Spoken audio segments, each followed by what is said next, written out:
дуслар!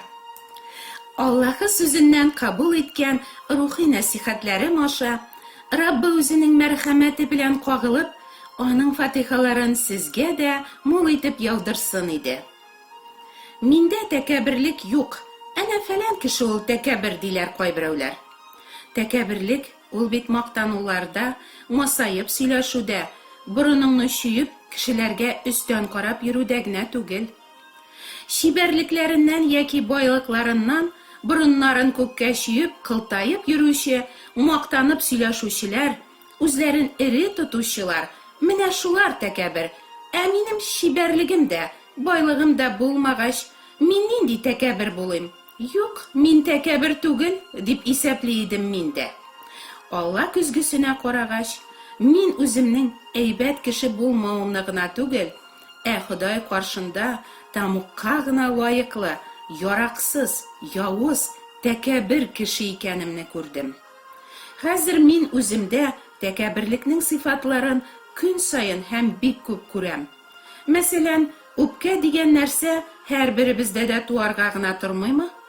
Безне мыскыл итсәләр дә, соңга сукмасалар да, безнең яхшы киңәшебезне кабул итмәсәләр дә, безгә әзрәк кырын карасалар да, ярдәм итәргә ашыкмасалар да, кызганмасалар да, без лаек дип исәпләгән ихтирам, хөрмәтне күрсәтмәсәләр дә, безне башкалардан түбәнгәрәк куйсалар да, без эшләгән эшкә тиешле бәяне бирмәсәләр дә, безгә ышанып бетмәсәләр дә, безнең турыда бик үк дөресен әйтмәсәләр дә, санап бетергесез күп очракларда тәкәбберлек үзен үпкә аша күрсәтә. Үпкә нәрсәне аңлата? Мин үземә карата мондый мөнәсәбәткә лаек түгел, мин бит начар кеше түгел. Менә кайда ул тәкәбберлекнең асылы. Мин әйбәт кеше. Әйбәт кешеләр бик күп. Эчмиләр, тартмыйлар, сүгенмиләр, зина кылып йөрмиләр. Алар әдәпле дә, итәгатьле дә, мөлаем дә, кешеләргә карата шәфкатьле дә, игелекле дә, дини дә, кыскасы бик әйбәт кешеләр. Әйе, шикләнмим, син дә бик әйбәт кешесеңдер.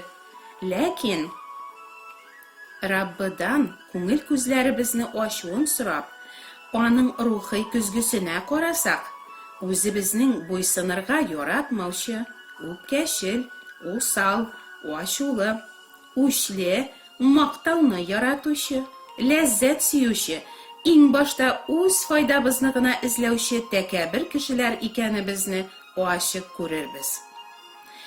Үртәлү дигән нәрсәгә сезнең игътибар иткәнегез бармы? Үртәлү, ачуын килү, бу да бит тәкәбберлек ширенең симптомнары. Үзегезне сынау өчен санап карагыз әле, көненә ничә мәртәбә сез үртәләсез микән?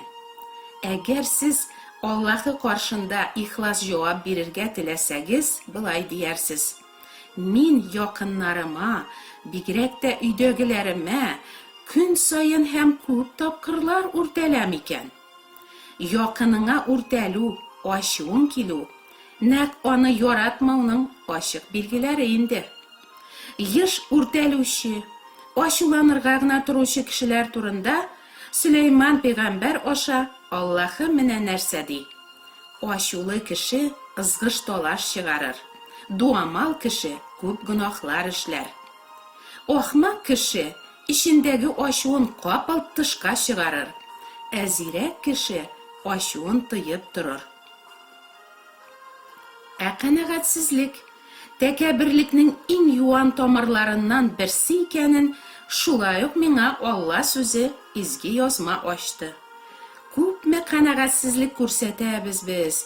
Әгәр нәрсә дә булса, без теләгәнчә, без көткәнчә булмаса, без дөрес дип исәпләгәнчә эшләмәсәләр, безгә каршы килсәләр, безне тыңламасалар, безгә комачауласалар, барлык гөнаһлар шул канәгать булырга теләмәүдән яралалар да бит инде.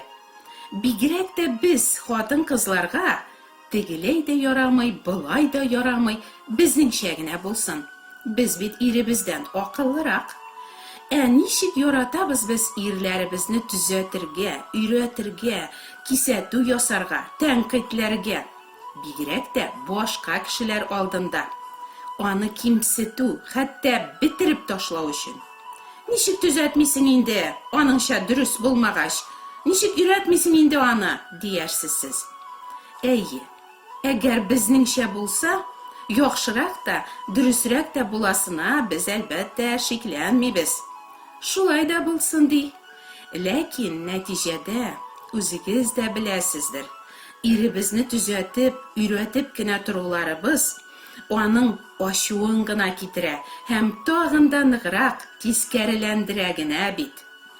Шулай, без дөрес дип исәпләгән эшләребез мөнәсәбәтләрне дә, акрынлап гаиләне дә җимерәләр икән.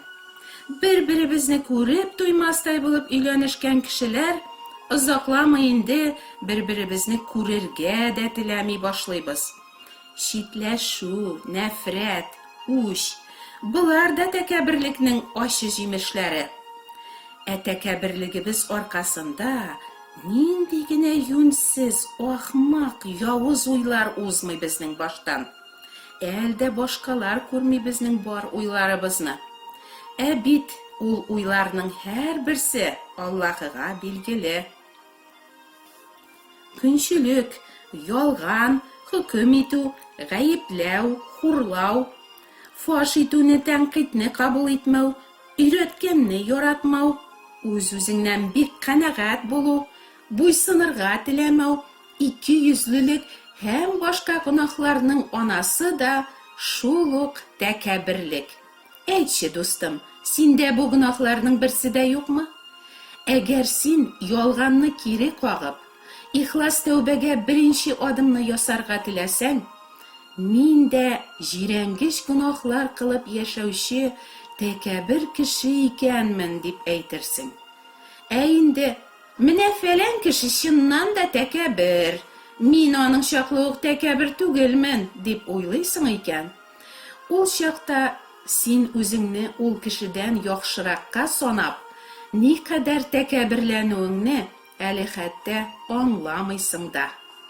Аллаһының мәрхәмәте сине дә терелтеп, рухи күзләреңне ачсын иде дип, синең өчен дә дуа кылам, дустым. Алла сүзе, барысы да гөнаһ кылдылар. Гөнаһ өчен җәза үлем, мәңгелек тамук ди.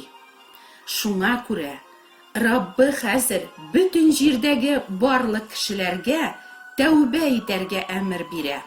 Чөнки Аллаһы галәмне гадел хөкем итү көнен билгеләде. Ул үзе билгеләгән зат аша хөкем итәр. Ул затны үледән терелтеп, Аллаһы моны һәр кемгә исбат итте. Һәр кемне Аллаһы каршында хөкем итәчәк зат ул Гайса Мәсих. Ләкин хәзер ул безгә мәрхәмәт күрсәтә.